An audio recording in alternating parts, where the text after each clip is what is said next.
Nothing beats the best tasting product. Sa amoy pa lang, boss, busog ka na. Pectos Sizzling Plato. Mainit at masarap na putahe. As much as possible, mas gusto natin na nakikita ng tao yung preparation natin, paano natin siya ginagawa,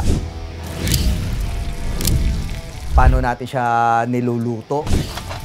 Sa harap mismo nila, makikita nila na may mga paapoy-apoy po tayo dyan. Kaya naman sa social media, yung mga influencer, yung mga vlogger, talaga naman budol is real. Ayan, di ba? Kasi syempre, pag nakitang umaapoy-apoy, nakitang nandyan na napakainit ng pagkain, nagke-crave ka eh. Siguradong satisfied ka sa makakain mo dahil sa dami and sa lasa. Pangmasa yung price natin, kaya yung hashtag natin, boss, is social pero hindi mahal. Social pero hindi mahal, ha? Ano si Pecto? Sino si Why Pecto? Pecto? Yun yung kinakailangan maging tatak natin na hahanapin ng tao. May mga hindi ka ba makakalimutang kwento ng franchisee mo na talaga namang nagtagumpay? Nag-open lang siya this December lang. Nakuha niya ang... Sa loob ng isang buwan. Nahirapan ako mag-compute dyan, ha? Alright, so good morning, good afternoon, and good evening mga boss. So, nandito na tayo sa pinakabagong episode ng RDR Collabs. Lagi tayong nasa Manila. At ngayon, sa ating special episode, nasa Cebu City tayo. May makakasama tayong magaling at mahusay na negosyante na umabot ng 58 branches ang kanilang mga sislingan. Ayan, alam na alam ko naman na paborito nyo yan, di ba? So ngayon, makakasama natin ang may-ari ng Pectos Sizzling Plato. Walang iba, ang ating bossing, Boss Perfecto Carpio Jr. Welcome, boss! Thank you very much, Boss RDR. Nakaka-excite dahil makakaharap na rin namin kayo. Sa palagay mo ba ang sizzling business is isa sa mga dapat din tangkilikin ng merkado? Yes, boss. Lahat naman ng negosyo, may kanya-kanyang specialties yan eh. Bawat owners may kanya-kanyang timpla. Doon magkakaroon, boss, ng differences kung paano magiging unique yung isang product. Halimbawa, yung sa amin, boss, may sarili kaming timpla. Kami ni Miss Dane Kempis, ano talaga namin na maging special yung sa amin na kami lang dalawang nakakaalam. Correct. Na sarili natin lahat ng timpla natin. Oo. Even sa gravy, marination, nandoon, boss. Paano makakasiguro yung mga kakain sa Pectos Sizzling Plato na fresh ito? Pag mauubos na, boss, ang product ng isang pwesto natin, pag umorder sila sa amin, saka pa lang po namin yung piniprepare. Yun. Wala tayong old stocks, boss. Dapat din natin talaga i-consider is yung health ng mga kakain sa atin. Marami sa mga nagpre-prep ng food dahil nga hindi fresh, kung ano na lang ang madampot sa chest type freezer, yun ang isa-serve nila. Ang nangyayari, sumasama ang tiyan. Yes, boss. Nagiging delikado siya sa kalusugan. Ang maganda lang sa sizzling, bukod sa napaka-interesting nitong panoorin, usually ang mga pwesto ng mga sizzlingan is hindi nakalagay sa air-condition na tindahan. Yes. Mas gusto natin na nakikita ng tao yung preparation natin, paano natin siya ginagawa, paano natin siya niluluto. Sa harap mismo nila, makikita nila na may mga paapoy-apoy po tayo dyan. Doon pa lang, boss, sa presentation natin, maaamoy na kagad ng mga tao kung gaano kasarap yung pagkain natin. Kumbaga sa amoy pa lang, boss, busog ka na. Kaya naman sa social media, yung mga influencer, yung mga vlogger, talaga naman budol is real. Ayan, di ba? Kasi syempre, pag nakitang umaapoy-apoy, napakainit ng pagkain, psychologically, nagke-crave ka eh, Yes, doon sa pagkain eh. Pagdating naman sa kitaan dito sa ganitong klase ng negosyo, since you already have 58 branches, profit margin on the average ng food ninyo per serving? Nasa 30 to 50%, boss, ang profit ni franchisees natin. Kung marami tayong franchisees na umu-order sa atin, mas magiging maganda ang profit natin.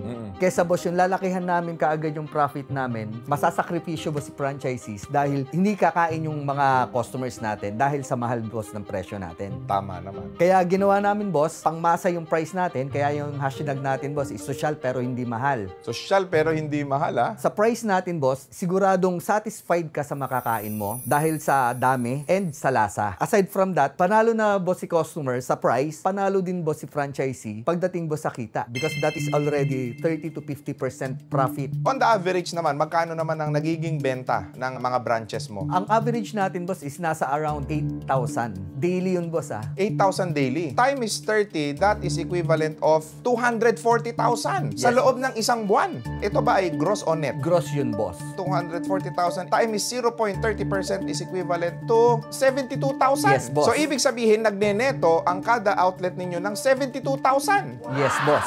Sinecure namin na mas kumita, boss, ang franchisee. Yung pinang-franchise nila sa amin, hindi nila panghinayangan dahil nakuha nila kaagad. 50 to 70,000. Napakahirap kitain yan. Totoo, boss. Lalong-lalo na sa negosyo kasi ang negosyo talagang normal na dadaan sa trial and error. Yes. Because you have conducted a very good business plan, inuna mo yung mga franchisee, and probably that's the reason why marami kang outlet ngayon. Yes, boss. That's very true. Ano yung masasuggest mo sa mga nag-uumpisang magpa-franchise ng kanilang mga food business? Kinakailangan yung quality over quantity. Dahil pag maganda ang quality ng products natin, definitely, quantity will follow. Yes. Pangalawa, huwag tayong mag-isip kaagad ng malaki ang kita. The more na iniisip natin kung paano natin mababawi dun sa magpa-franchise sa atin yung mga lumabas sa ating pera, the more na mawawalan tayo dahil hindi nila ma-afford. Masasakripisyo din doon yung mga customers natin. Much better na maliit lang ang profit natin, pero dahil sa dami ng kumuha. For instance, ang naging profit lang natin is only 5,000. Pero may kumuha naman sa'yo na 50 franchisees. Magkano yun? 5,000, that's already 250,000. Galing mo sa math. Mababawi ka agad yan ni franchisee, especially pag maganda, boss, ang location. Ayan talaga importante sa food business, no? Totoo, boss. Location is everything. Yes, boss. Maraming nagfe-fail na food business, it's all because di sila nag-conduct ng location study. Maraming mga nasa food business ngayon, ang tuloy-tuloy, nag-i-snowball effect ang failure nila, talagang pabagsak ang negosyo nila. Anong advice mo sa kanila? Huwag tayong tumigil, boss, na i-develop kung ano man ang meron tayo. One is perfect your product because nothing beats the best tasting product. That's true, boss. Pagdating sa food business. Yes, boss. Second,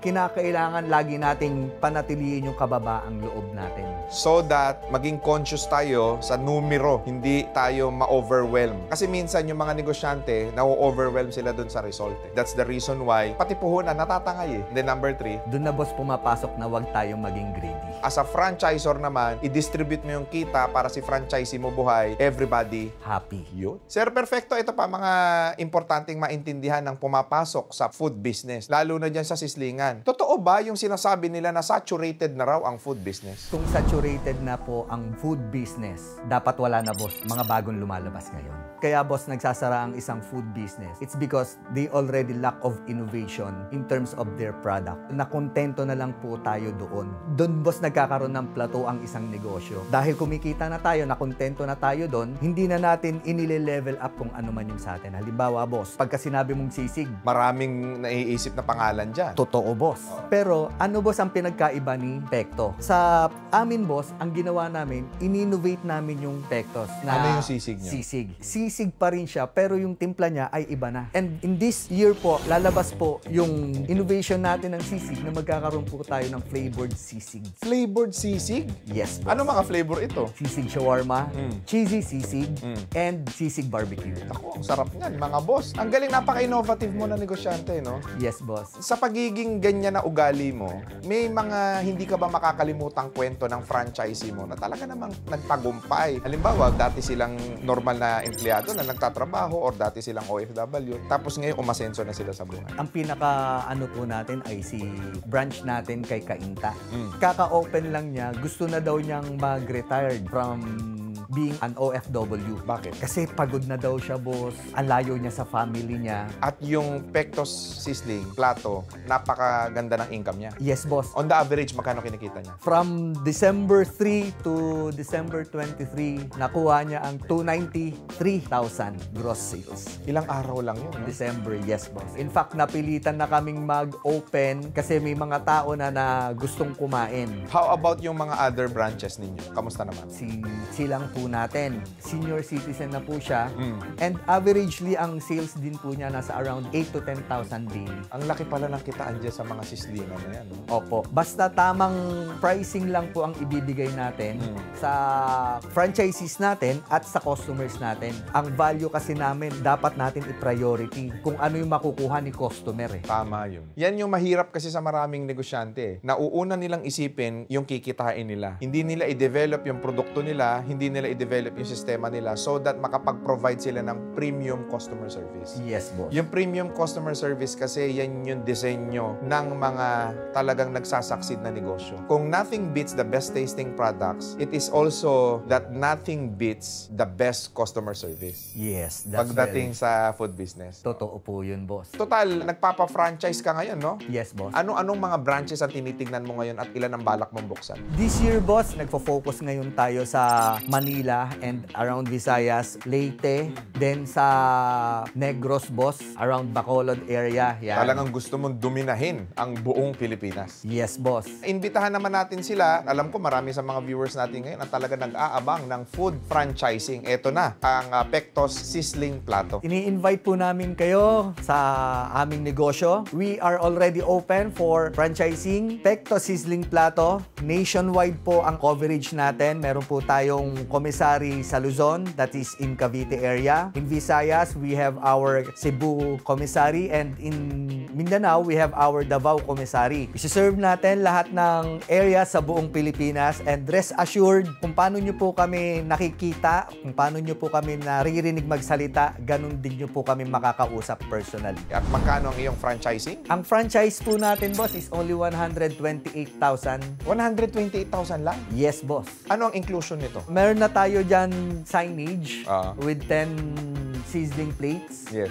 spoon and fork, condiment dispenser, spice organizer, may kasama na rin siyang 2-burner gas stove. Mga boss, kung naghahanap kayo ng food business, ano pang inaantay ninyo? Mag-franchise kayo ng Pectos Sizzling Plato para naman sa ganun ay magkaroon kayo ng negosyo na proven and tested na over the years, yung hindi kayo nag-e-eksperimento. Maraming salamat, boss, sa Perfecto. Thank you very, very much din, boss. At salamat, ikaw ang nag-guest namin dito sa Cebu. It was our honor and our privilege, boss, na maging guest po ninyo. Huwag ninyong kalilimutan na i-click yung notification bell para lagi kayong updated sa ating mga future videos. And also, do not forget to follow us on Facebook, TikTok, and Instagram. And available na rin po si Boss RDR sa Spotify. At makita-kita tayo sa susunod na episode ng RDR Collabs. God bless sa inyong lahat.